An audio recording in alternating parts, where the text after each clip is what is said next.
পৃথিবীর উত্তর প্রান্তে রয়েছে এক রহস্যময় নির্জন অঞ্চল আর্কটিক। একসময় যেটি ছিল শান্তির প্রতীক, এখন সেটিই যেন হয়ে উঠছে নতুন এক ভূ রাজনৈতিক উত্তেজনার মঞ্চ। গলে যাওয়া বরফের নিচে যে পরিমাণ সম্পদ লুকিয়ে আছে তা দেখে কাঁপছে বিশ্ব শক্তিগুলো।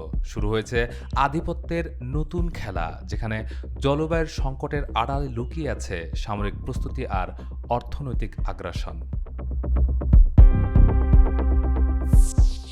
আর্কটিককে বলা হয় পৃথিবীর ফ্রিজ, কিন্তু বৈশ্বিক উষ্ণতার ছোবলে এখনকার বরফ দ্রুত গলে যাচ্ছে।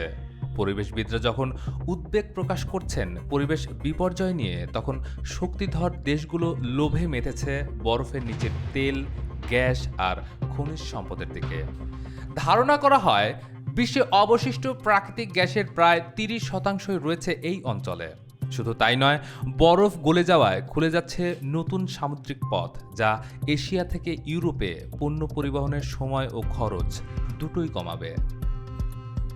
চীন, রাশিয়া, যুক্তরাষ্ট্র, নরওয়ে ও কানাডা সবাই ছুটছে এই নতুন সম্ভাবনার পেছনে। কেউ চাইছে গবেষণার নামে ভিত্তি তৈরি করতে, কেউ চাইছে সামরিক ঘাঁটি, কেউ আবার বানাতে চাইছে আধুনিক বন্দর।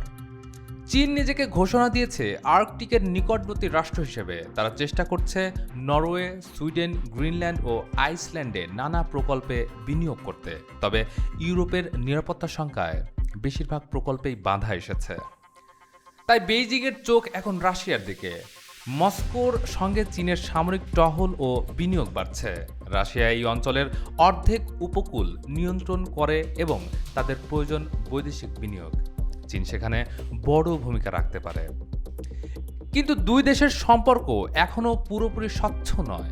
রাশিয়া চায় না চীন খুব বেশি প্রভাব বিস্তার করুক, আর চীন ও পশ্চিমাদের নিষেধাজ্ঞার ভয়ে রাশিয়ার সঙ্গে এত ঘনিষ্ঠ হতে চায় না। নরওয়ের উত্তরের শহর কির্কেনেস, যেখানে রাশিয়ার সীমান্ত মাত্র 10 মিনিট দূরে। স্নায়ুযুদ্ধের সময় এখানেই চলত গুপ্তচরবৃত্তির এক নীরব লড়াই। সেই পুরনো উত্তেজনা যেন আবার ফিরে এসেছে। নরওয়ের সামরিক বাহিনী এখন নিয়মিত নজরদারি চালায় রুশ জাহাজ, সাবমেরিন আর সীমান্ত তৎপরতার উপর। কারণ ইউরোপে ঢুকতে হলে রাশিয়ার সব নৌযানকেই নরওয়ের জলসীমা পার হতে হয়। এটি পশ্চিমাদের জন্য বড় কৌশলগত অ্যাডভান্টেজ।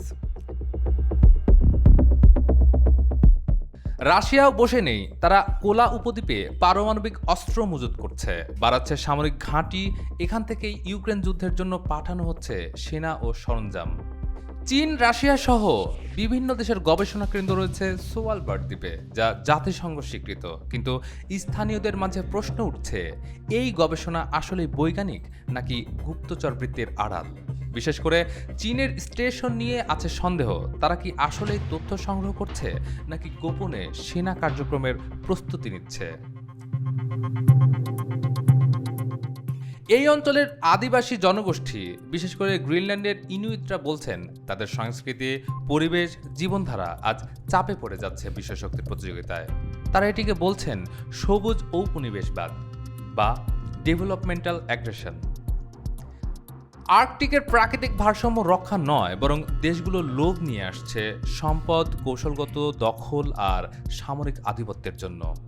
একসময় যেই আর্কটিককে শান্তি ও গবেষণার এলাকা হিসেবে দেখা হতো, এখন সেটি রূপ নিচ্ছে এক নতুন যুদ্ধক্ষেত্রে। বরফের নিচে লুকিয়ে থাকা সম্পদ যেমন মহামূল্যবান, তেমনি সেটা ডেকে আনতে পারে ভয়ানক সংঘাত।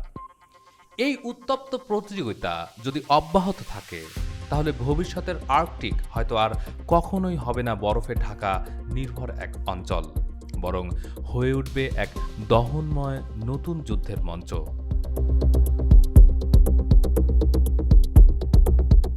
আজ এই পর্যন্তই।